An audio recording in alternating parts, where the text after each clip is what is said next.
Umachi series. I'm glad to hear all your feedbacks about how you received the Umachi series. And I'm very happy to instill some of the knowledge from our Hindu mythology and from the past stories. Once again, today we are going to take a pause from Ramayana.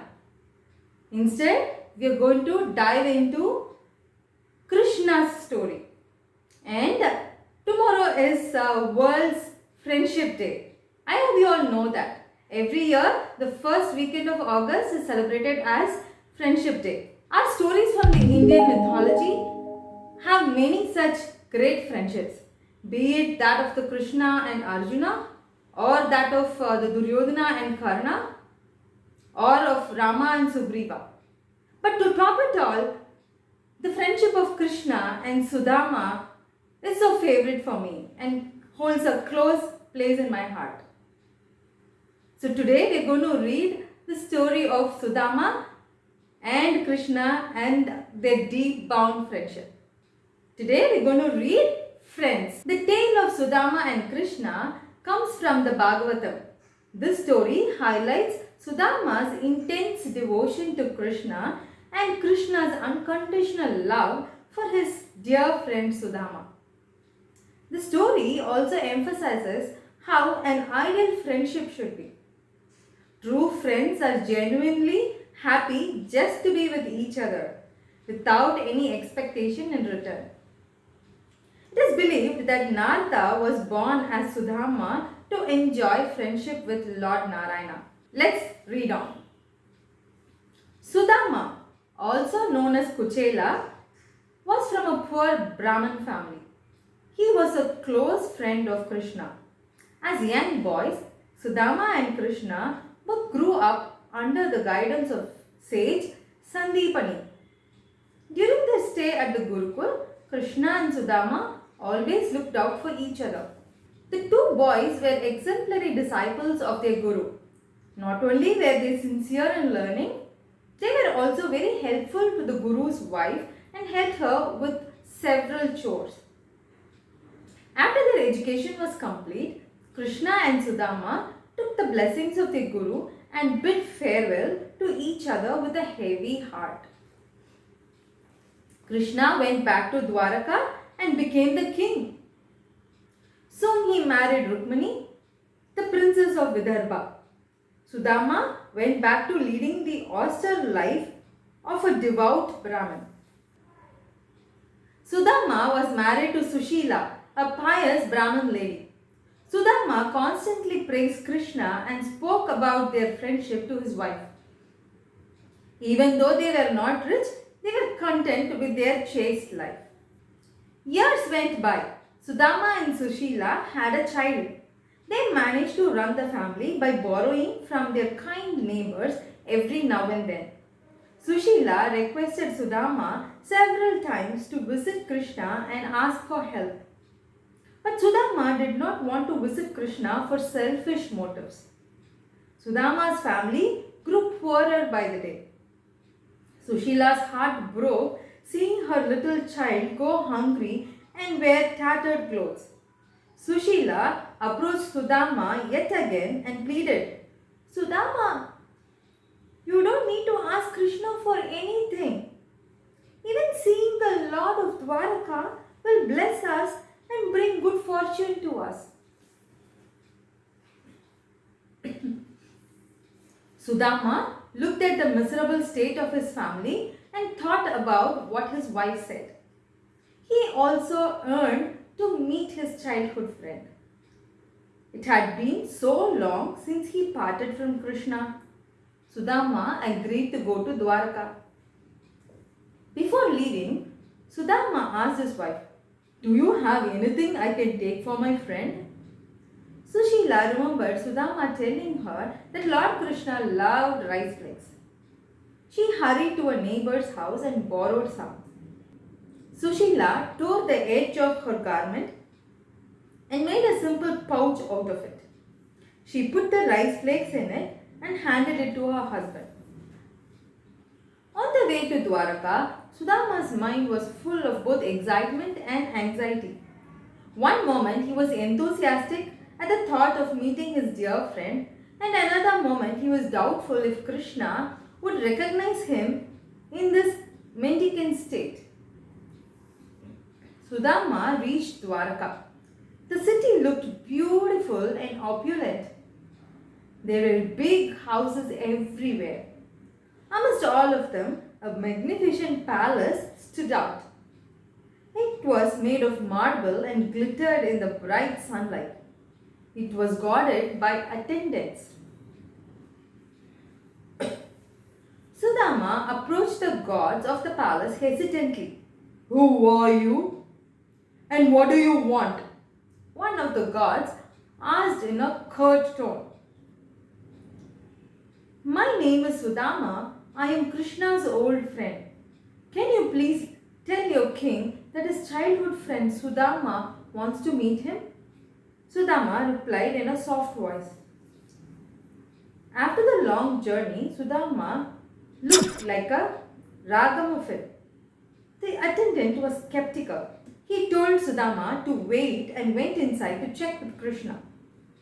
Krishna was with Rukmini when the god came in with a message. The moment Krishna heard Sudama's name, he rushed out. Seeing Sudama at his doorstep, Krishna ran and embraced him. "Sudama, I am so happy to see you. It has been so long. How have you been?" exclaimed Krishna as he held his friend's hand and walked him inside the palace. The gods were surprised. They never saw their king receiving anyone like this before. Krishna's palace was huge. The floors were made of marble and the walls were decorated with intricate carving. Sudama felt very conscious walking inside. Krishna dragged him into his own chamber and enthusiastically introduced him. "Rukmini, this is my best friend Sudama." Rukmini smiled and bowed to Sudama. "He has talked about you so many times.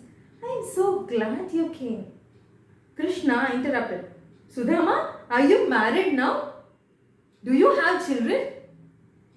He was so pleased to see Sudama that he just didn't know where to start. Krishna and Rukmini made Sudama sit comfortably and Krishna washed Sudama's feet. Sudama told Krishna to stop, but Krishna insisted. "Your feet must be tired from that long journey, Sudama," he said. Seeing his friend's affection, Sudama had tears in his eyes. Happy tears. At the dining room, Rukmini herself served Sudama a royal feast with a wide variety of food, sweets and desserts. They spent the whole day talking about the good old days. That night, Krishna offered him his own bed to lie down. Krishna fanned his beloved friend, but Sudama was so overwhelmed that he could not sleep. Sudama was feeling happy and blissful from inside. Staying with Krishna for a day made him more satisfied than anything else. In fact, he completely forgot to ask Krishna for help. The next morning, as he was taking leave from Krishna and Rukmini, Krishna playfully asked, "Sudama, what did you bring for me?" Sudama reluctantly looked down, trying to hide the small pouch of rice flakes. After everything that he received from Krishna, he was embarrassed to give him this meager gift. Krishna noticed a pouch on the side of his waist and snatched it from Sudama. He opened it immediately and exclaimed joyfully, "Sudama, you remembered that I love rice flakes. Thank you so much." Krishna ate 2 handfuls of rice flakes. Sudama was amazed to see Krishna eat the rice flakes so fondly. He thought, Krishna has all the riches one could want. Yet, like a child, he is so happy with such a trivial thing. After they bid goodbyes, Sudama returned home. his journey back was not half as tiresome as his onward journey. He kept thinking about his meeting with Krishna and the wonderful time he had in Dwarka. Being with Krishna, he forgot all his problems. When he got back to his tree, Sudama was surprised. He did not find his house there. He thought that he probably came the wrong way and retracted his steps. There was a huge mansion in the place where his small cottage was. While Sudama was standing bewildered, Sushila ran out. She was wearing silk clothes and jewelry. His child ran out happily and hugged his father. Sushila told her husband that miraculously their small hut transformed into this huge palace overnight. Sudama stood speechless. Though he did not mention anything, the all-knowing Krishna helped him without saying a word. Sudama now realized that his friend was none other than the god. Sudama was deeply moved. Now he knew why he was so blissful at all instances when he was with Krishna. The reason was that he was with God. That was why he could not remember any of his problems in Krishna's presence. After that, Sudama continued to live a pure life. His devotion to God increased and ultimately he received moksha. This was the true gift that he received from Krishna. Hare Krishna. I hope you like this story. You know, when you are in deep love and devotion with God, you forget all your problems. And Sudama, being the closest friend of Krishna, always was in deep bliss when he was with Krishna. I hope you liked reading this story with me. What a deep friendship, isn't it? For Krishna, being so rich and being a king, to treat his old-time friend with so much humility and so much love without forgetting anything from the past.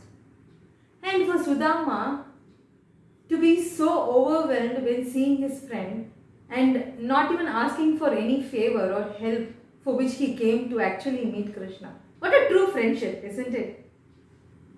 I hope each one of you have one such a friend with whom you have no expectation and you are so beautifully happy and blissful when you are around that friend. Happy Friendship Day to you and your best friend.